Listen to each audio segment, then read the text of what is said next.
number of areas, I guess, where we're involved. First, in terms of the K-12 system, we've we don't administer, well, we administer the funds, but we don't deliver the programming directly ourselves. We do that through an agreement we have with the school board. So we don't run the schools. The schools are run by the province through the school board. But we have a supplementary agreement with them to put different things, Inuit things into the school. So, and it's an agreement we negotiate every year. So at the school level, we'll have two main areas: Inuktitut programming, and that's from K to 12. One piece of it is an immersion program, where everything is taught in Inuktitut, and then we have English as a second language from K to 12. Included in that would be at the high school level, we have high school courses that are credited towards the provincial system, and so you can use them instead of French or other courses. You can use them for graduation, and they're certified by the province. So we provide that funding for the school board to hire teachers, and we put funds into the system to have the curriculum developed. I guess that's part of the other piece we do with the school board is what we call the life skills program. So that again, that's basically throughout the whole school system, and including high school credit courses. And basically, what they do is they learn life skills. So it could be sewing, it could be skin preparation, it could be hunting, it could be carving, snowshoe making, just different types of Inuit skills. Yeah. And it's taught across the board to all the levels. All of our 5 communities, yeah, just inside of our territory. Yeah, yeah. The other area where we have some programming is I guess at the post-secondary level, and what we've been doing over the last number of years is delivering some diploma programs, but some like early childhood education, which was a program. It was a provincially approved program, but we've added Inuit components to them. So we had an Inuit instructor, for example, and we've incorporated Inuit ways of knowing and Inuit traditional child rearing practices, things like that, right?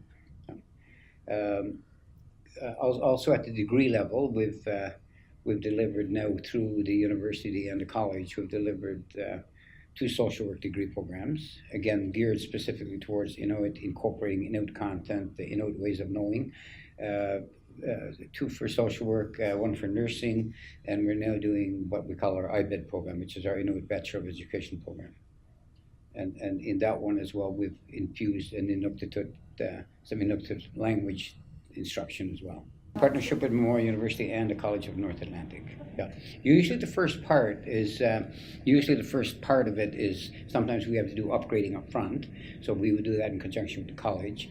And then the second, once we get into the university courses, that's in partnership with the university. The first social work we did was social work as a second degree, and we did that with St. Thomas University.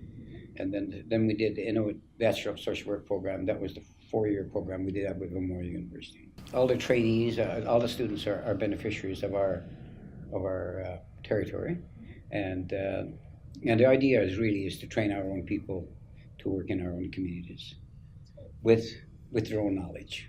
Yeah.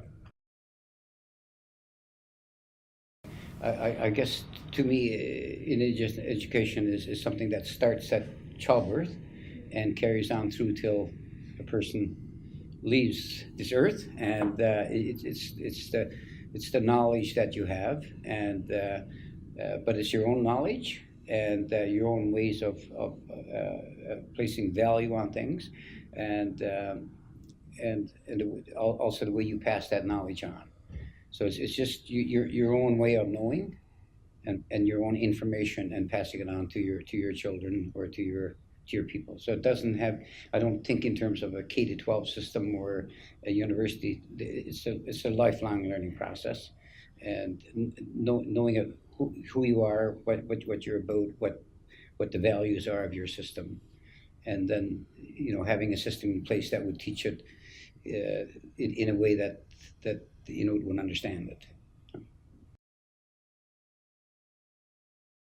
over the next 10 years, or maybe even a little bit longer, what I would like to see for our territories, I'd like to see us at a point where we have built enough capacity so we can actually run our own system, our own K-12 system, and our own early childhood education system, that we'll have information that we can share with parents for the earlier years.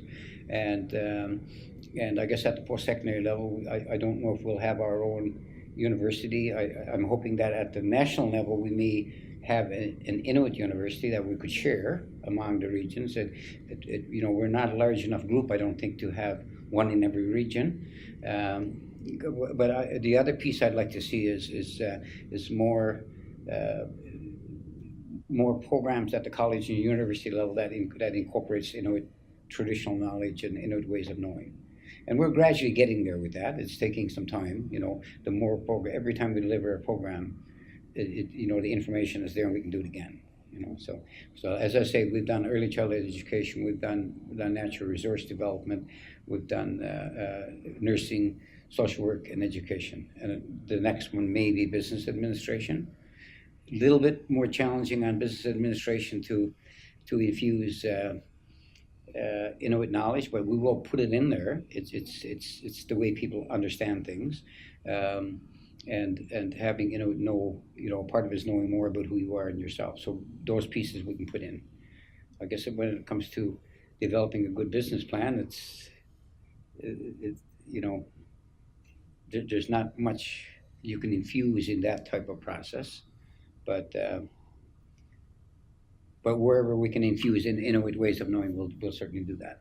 It is an area, education is one of the areas within our land claims agreement where we have, in our self-government agreement, because we have a self-government chapter in our claim, where we have, under self-government chapter, we have the authority over time to take down things like justice, things like education, health, and social programs. And even though we're just starting to move on them, our effort is really being to build our capacity first. And once we get enough capacity, then we'll start hopefully taking things down. Right? So we're 11 years in. We haven't really taken anything down yet, but we're still very young.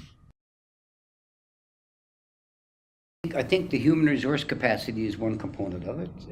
Another piece of it, I think, is that we need is more research on Inuit education, even understanding the systems we have now and how well they're doing. If we want to make some changes, right now, for example, in our schools, we don't really know what our true graduation rate is. I don't think most schools don't know that. A true, honest way of determining exactly what. To me, somebody starting, if we have 10 kids starting kindergarten, if nobody dies, you should have 10 coming out the other end. And if only 5 comes out, then you have a 50% graduation rate. But usually the graduation rate, most times, they'll look at who enters high school and if they come through. So they don't count the ones that are knocked off in grade 7 and grade 8, right? So it's not a true graduation rate. So it's that kind of basic information we need. Even on the Inuit side, on Inuit knowledge, we need a lot of research to document those things and put them in a format where we can actually teach them. We can use elders, and that's fine, but sometimes we need more than that. So there's the research component. We need a lot of work done on that area.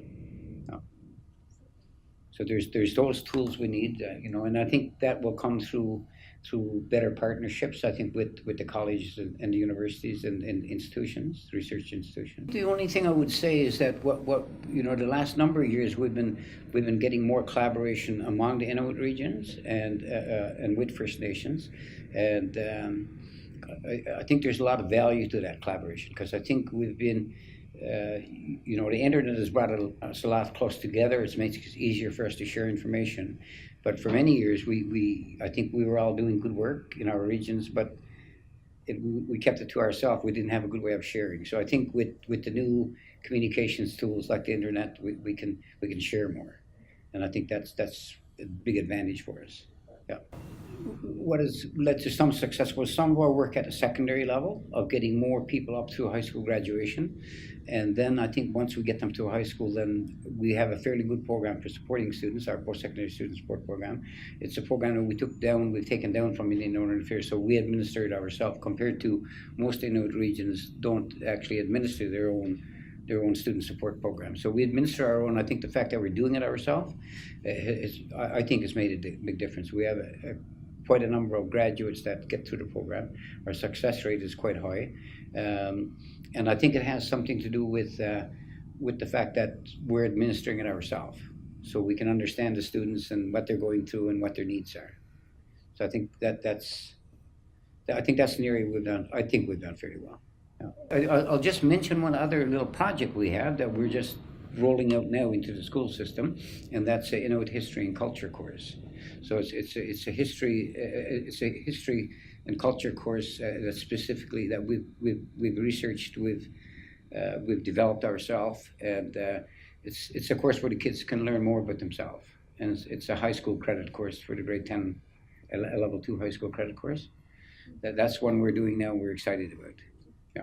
We have the material developed. We don't have the book written. The book is not, well, we have the book written, it's not published.